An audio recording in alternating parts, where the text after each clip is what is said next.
Anong mensahe ang kailangang marinig ng mga sa period na to?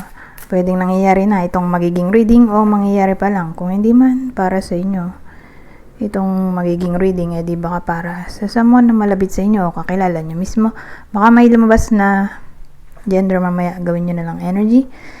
Masculine at feminine energy. Pwede rin naman na wag nyo nang pansinin ang gender.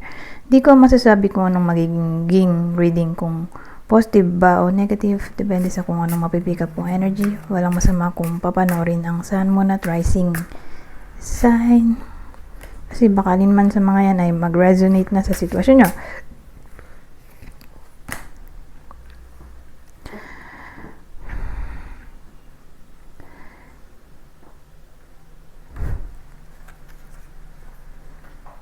So ang dating sa akin sa period na to, asahan natin na may iba sa inyo na maaring maging feeling trapped tungkol sa pag-pursue ng kanilang goal, dreams, talent, skills,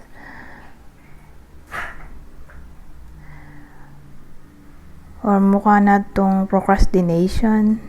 May chance na ganon. Pwede rin tong may kinalaman sa pagsisimula ng sariling business, na parang nako-confuse kung sisimulan ba o hindi, kung magre-resign ba at magsusulo. Kasi may iba na gustong maging entrepreneur o entrepreneur kung British accent. Yung maging ano na lang, business man, business woman, ganun. So may iba na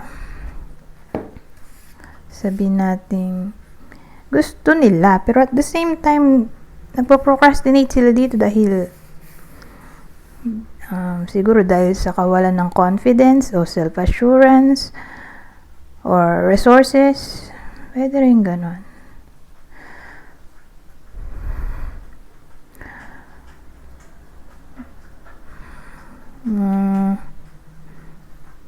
Anyways, ibang scenario ulit.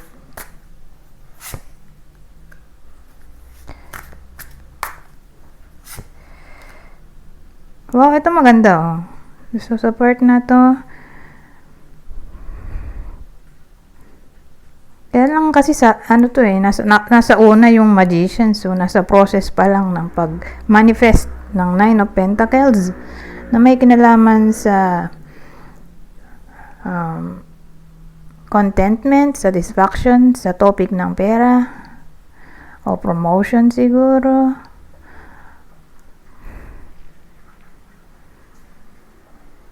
Or nagmamanifest na magbunga na ang kanilang pinaghihirapan.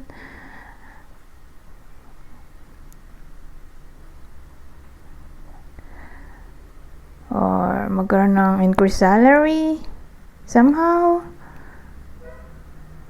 Sabi natin kung di posible, di baka dun tatama to sa OT. Magkaroon man lang ng OT para madagdagan yung basic salary, di ba? Or mabili siguro yung luho.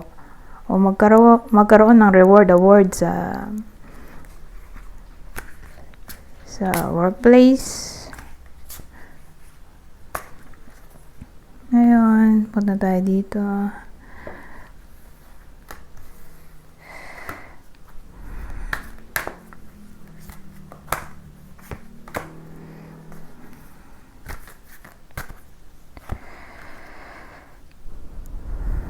Wisdom, power of the divine assistance, control.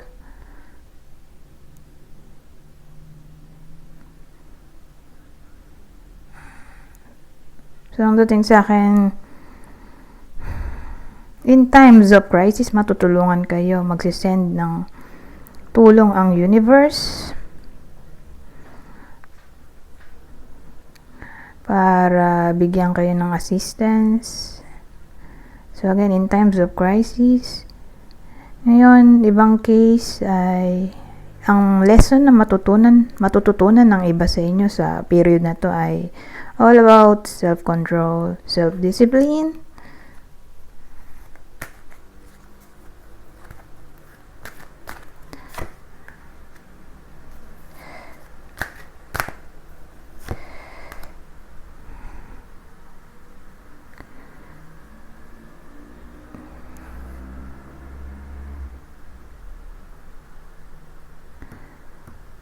Well, maraming case dito. Sabihin natin magkakaroon ng awareness ang iba sa inyo sa topic ng dishonesty. For some reason,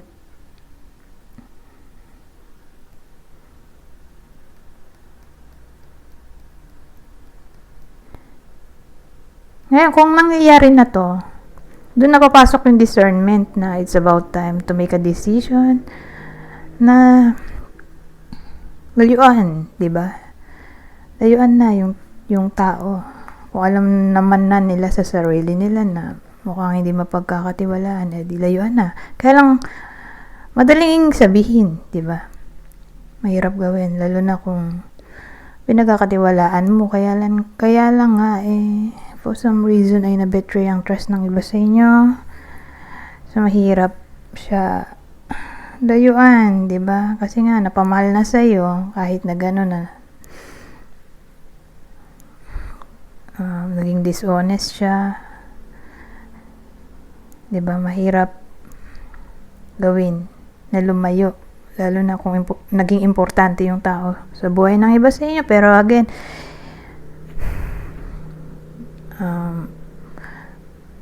kung binigyan na ng chance at ganoon pa rin, doon na papasok nga yung discernment, judgment na lumayo na talaga for good. Diba? Pero kung first time, di bigyan pa ng chance. Kung second, third, wala nang pag-asa yan. Uulit at uulit lang din yan. So again, doon to tatama sa anyone na nag-betray ng trust sa iba sa inyo for some reason. Ngayon,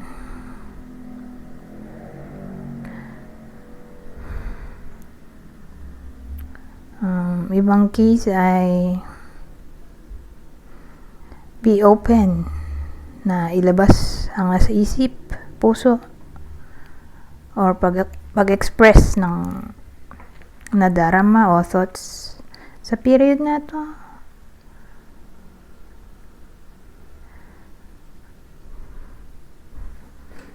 Ayan.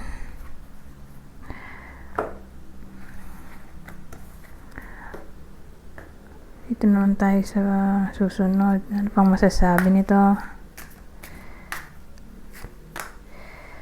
Frog. Wow, ito maganda luck. Bat. So, teka lang, ano ba ito? Ba't madumi? So, sa period na to, kung matututong mag-adapt, dun papasok yung luck.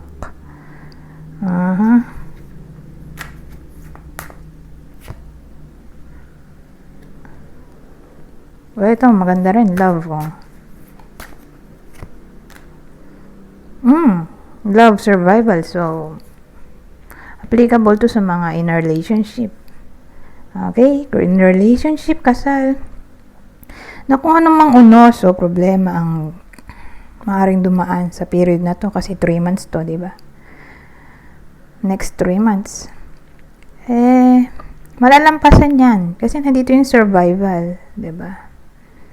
So, kung anong love issues ang dumating, or kung anong issue, regardless kung love, family, work, basta tatama to sa mag-partner na in a relationship o kasal na